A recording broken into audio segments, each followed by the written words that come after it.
मस्त आपला झाला साऊथ इंडियन टाईप मस्त उपमा. बघू शकता किती सुंदर झालेला आहे.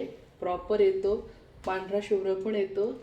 एक एक बारीक गोष्टी जर क्लिअर केल्या याच्यात, ताक किती टाकायचं, पाणी किती टाकायचं, तर आपला प्रॉपर बनतो. मस्त वरतून मस्त छान शेव टाकायचे आहे. त्यानंतर मस्त कोथिंबीर टाकूया. बघू शकता किती छान आणि झटपट होणारा आणि सेम पांढरा शुभ्र होणारा उपमा. चला तर मग झटपट आपण याची रेसिपी पाहून घेऊया. कढई ठेवून घेतली आहे. कढईमध्ये तूप टाकायचं आहे. तुम्ही तेल पण टाकू शकता तुपाऐवजी, पण मी ते घरी मस्त बनवते त्यामुळे आपण तूप टाकून घ्यायचं आहे. आणि जे बाहेर विकणारे असतात ते तेलातच बनवतात. आपण मस्त साजूक तुपातच बनवायचं आहे, घरी खायचं आहे म्हणून. मस्त तूप गरम होतंय. तूप तापलं, आपण मस्त त्याच्यात मोहरी टाकून घ्यायची आहे. त्यानंतर लगेच जिरे टाकून घेऊया. जिरे टाकून घ्यायचे आहे. त्यानंतर कढीपत्ता टाकून घ्यायचा आहे. आणि अगोदर इथे आपण सफेद उडदाची डाळ घेतलेली आहे, स्वच्छ पुसून ती घ्यायची आहे. ती मस्त गुलाबी रंगाची होईपर्यंत परतून घ्यायची आहे.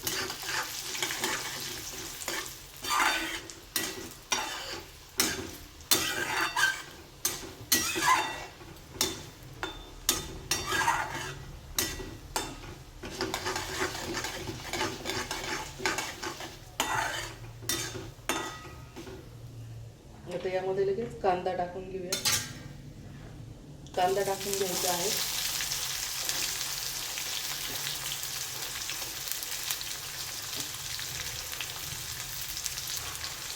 आणि शेंगदाणे टाकून घ्यायचे आहे. अगोदर शेंगदाणे टाकून घेऊया.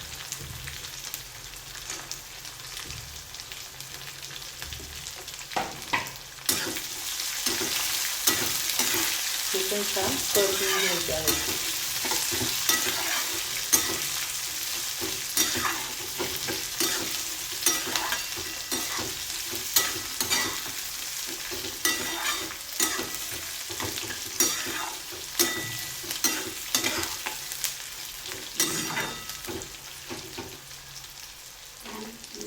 शेंगदाणे कांदा चांगला परतून घेऊया.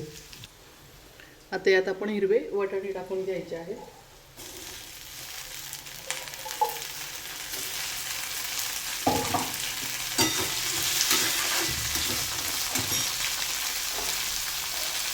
त्यानंतर तुम्ही शिमला मिरची घेतलेली आहे आणि आपली फिक्की जी असते हिरवी मिरची पोपटी कलरची ती पण घेतलेली आहे. दोन्ही मिरची घेतलेल्या आहेत, त्या आपण टाकून घ्यायच्या आहेत.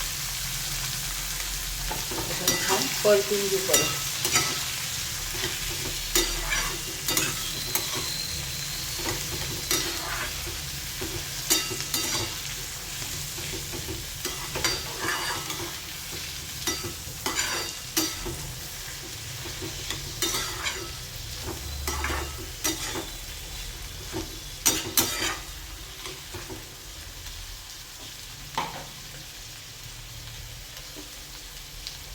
आता इथे मी बारीक रवा घेतलेला आहे. बघू शकता एकदम बारीक आहे.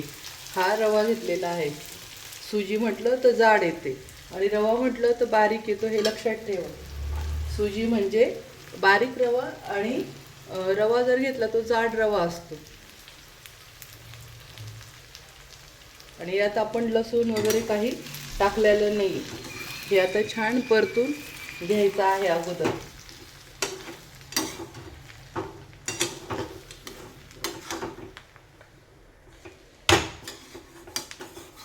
हे आपण असं फोडणीमध्ये जर रवा परतून घेतला तर याचा थोडा कच्चापणा पण जातो आणि जेव्हा आपण ताक वगैरे टाकतो किंवा पाणी तर त्याच्या गठोळ्या होत नाही.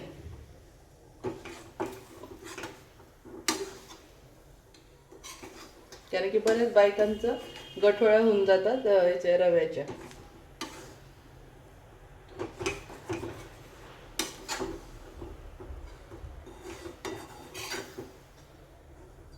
हे 2 मिनिटांसाठी छान असं परतून घेऊया. कुठल्याही वस्तू जास्त लाल करायची नाही. आपला उपमा एकदम पांढरा शुभ्र साऊथ इंडियन लोकांचा येतो किंवा आपण हॉटेलमध्ये बाहेर खातो सेम तसा आला पाहिजे. त्याच्यामुळं कुठलीही वस्तू लाल जळू करायची नाही किंवा जळू पण द्यायची नाही आणि ब्राऊन पण करायची नाही.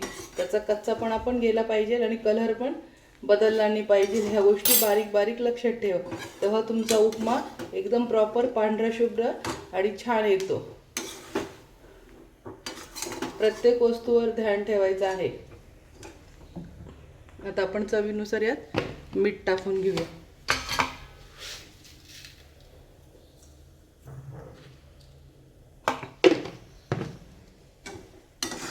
पुन्हा 1 मिनिटासाठी परतवायचं आहे.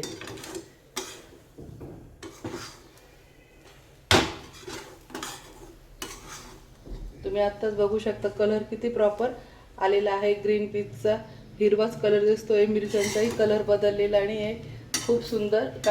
कांदा पण पारदर्शक दिसतो आहे. कांदा शिजला पण गेलेला आहे आणि पांढरा पण दिसतोय मस्त.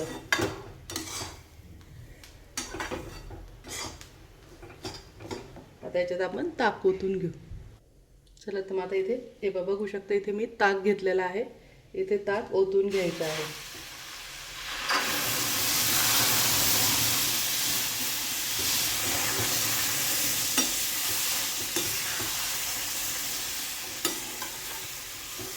लागत लागत ताक ओतायचं आहे.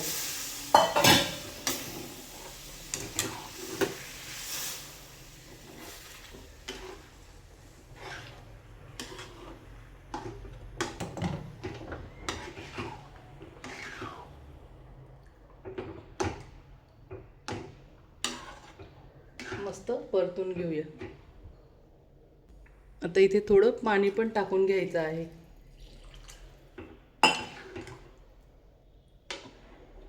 इथे मी पाणी पण गरमच टाकलेलं आहे.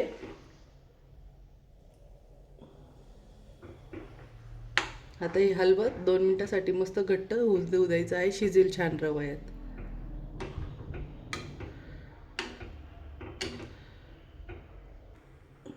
आता हे मस्त घट्ट होत आले. इथे थोडीशी साखर टाकून घेऊ.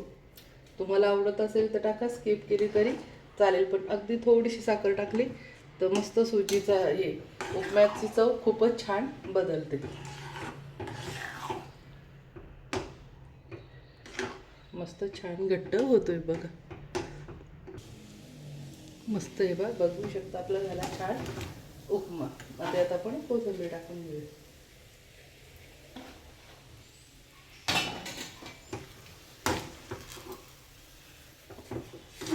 एकदम सुंदर, जसा बाहेर आपण खातो उपमा साऊथ इंडियन लोकांकडे इडली भेटते, अण्णा लोकांकडे, सेम तसा झालेला आहे. चव पण त्याची तशीच आहे आणि कलर पण सेम तसंच आहे.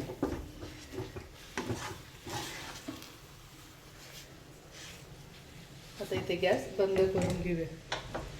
तर हा झाला मैत्रिणींनो छान आपला उपमा. आता त्यात मस्त शेव वगैरे टाकून आणि आपण खाऊया. तुम्हाला जवळून दाखवते याचा कलर कसा आलेला आहे, बघू शकता. तर कशी वाटली फ्रेंड माझी रेसिपी? आवडलं असेल तर चॅनलला लाईक करा, सबस्क्राईब करा, शेअर करा आणि अशीच नवीन नवीन रेसिपी पाहण्यासाठी माझ्या चॅनलला जास्तीत जास्त शेअर करून फॉलो करा. बाय बाय मैत्रिणींनो.